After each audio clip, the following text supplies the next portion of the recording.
Imaginez un empire criminel si vaste qu'il contrôlait près de 70% de la méthamphétamine en Asie.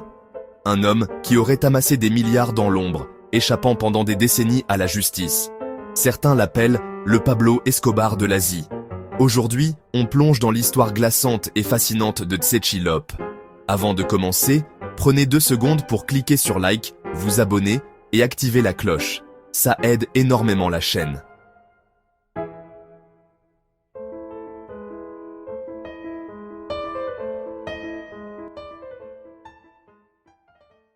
Tchétchi Lop, né en Chine, grandit à Hong Kong. Dans les années 80, il se rapproche des triades, ces organisations criminelles chinoises. Il apprend vite et gravite vers des rôles de plus en plus influents. Là où d'autres cherchèrent le pouvoir brutal, lui cherchait le contrôle silencieux. Plus tard, il s'installe au Canada, emportant avec lui des contacts précieux. Plutôt que d'abandonner ses réseaux, il bâtit des ponts entre l'Occident et l'Asie. Ce n'était pas un gangster de rue ordinaire. C'était un stratège qui cherchait le contrôle silencieux. Il a utilisé le commerce et la logistique pour dissimuler des flux illicites. Ces liens ont relié des groupes criminalisés d'Asie à des marchés occidentaux. Il montait des réseaux plutôt que des empires visibles. Si vous aimez déjà ce genre d'histoire, partagez la vidéo avec vos amis passionnés de True Crime. Peu à peu, il s'est détaché des petites opérations pour penser à grande échelle. Stratégie, patience, invisibilité. Ses outils principaux. Les indices étaient diffus, dispersés dans le temps et l'espace. Ce qui rendait sa traque si difficile. Son horizon s'étendait bientôt au Triangle d'Or, berceau d'une industrie souterraine massive.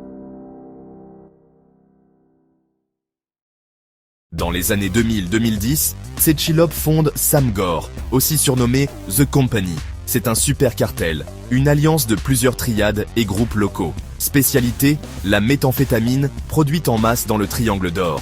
Des usines cachées, des réseaux logistiques sophistiqués. Les chiffres sont vertigineux, des revenus annuels estimés à plusieurs dizaines de milliards. Certains rapports évoquent des dizaines de milliards de dollars par an. Présence, Japon, Corée, Australie, Nouvelle-Zélande, marché étendu et lucratif. Samgor opérait comme une holding. Différents groupes spécialisés selon les rôles. Approvisionnement, production, distribution, blanchiment. Tout était orchestré. Ils utilisaient des structures offshore et des stratagèmes financiers pour dissimuler les flux. Un mélange de méthodes high-tech et de corruption locale. Réseau terrestre, maritime, aérien, une logistique adaptée à l'échelle régionale. Des routes commerciales utilisées comme façade pour des envois illicites. Enquêteurs et sources, sur le terrain, ont décrit l'organisation comme une machine économique plus proche d'une multinationale que d'un réseau de rue.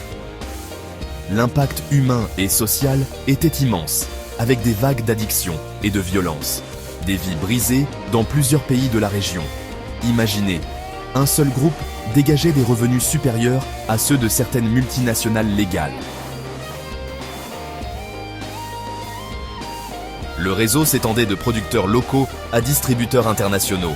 Chaque pays jouait un rôle spécifique dans la chaîne. Au fil du temps, les autorités ont commencé à tracer ces flux. Mais l'ampleur rendait l'enquête difficile et fragmentée. Samgor reposait sur des lieutenants locaux. Chacun contrôlait un segment du marché. Coordination et partage des profits.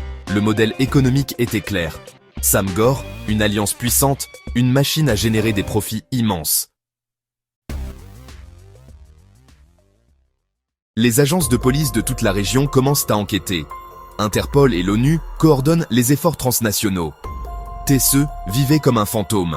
Jet privé, voyages planifiés, garde du corps. Ses déplacements étaient discrets et ses communications cryptées. Ils utilisaient des messages chiffrés et des réseaux temporaires pour échanger. Cela compliquait énormément le travail des enquêteurs. Des équipes spécialisées ont été formées entre pays. Des opérations coordonnées pour suivre l'argent et les envois. Au fil des mois, des dizaines d'arrestations ont permis de remonter la chaîne. Saisies de drogue, d'argent et de documents ont fourni des pièces essentielles. L'ONU et Interpol l'ont inscrit parmi les criminels les plus recherchés au monde. Une chasse planétaire pour localiser un homme insaisissable. Les enquêteurs ont combiné surveillance électronique, témoins et interception. Des analystes ont retracé les flux financiers pour remonter aux têtes du réseau. Pendant ce temps, TSE restait une ombre. Déplacements rapides, identités multiples. Passeports et identités alternées brouillaient les pistes. La pression diplomatique et policière augmenta, avec demande d'extradition préparée. Une mise en réseau des autorités pour franchir les barrières juridiques. Dites-moi en commentaire, pensez-vous qu'il est possible d'échapper à la justice éternellement ? Les preuves commencèrent lentement à converger vers quelques lieux clés. Des opérations ciblées ont réduit ces zones de fuite. Une combinaison de surveillance et de coopération internationale le localisa finalement. Après plus de 10 ans de traque, il est arrêté en janvier 2021 à l'aéroport de Schiphol, aux Pays-Bas. Un coup de tonnerre. L'homme qui contrôlait un empire colossal tombe enfin. La capture fut le résultat d'une coopération internationale minutieuse. Il est aujourd'hui en attente d'extradition et de jugement. Les mécanismes juridiques se mettent en route, étape par étape. La nouvelle fit le tour des médias internationaux. Des enquêtes complémentaires ciblèrent d'autres membres du réseau. Mais la vraie question demeure, son empire peut-il vraiment disparaître, ou quelqu'un d'autre prendra-t-il sa place ? Les autorités continuent de démanteler les réseaux liés au cartel. Chaque arrestation apporte des pièces, mais pas toujours la fin du problème. L'impact social et humain ne disparaît pas avec l'arrestation d'un seul homme. Les racines économiques et la demande subsistent. En attente de jugement, Tse fait face à un processus légal long et complexe. Peu importe la fortune ou l'influence, la chute finit toujours par arriver. Mais l'infrastructure derrière lui reste une question ouverte.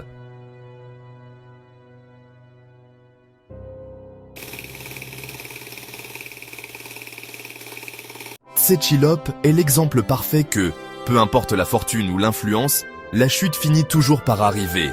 Mais le réseau et la demande posent des défis plus profonds.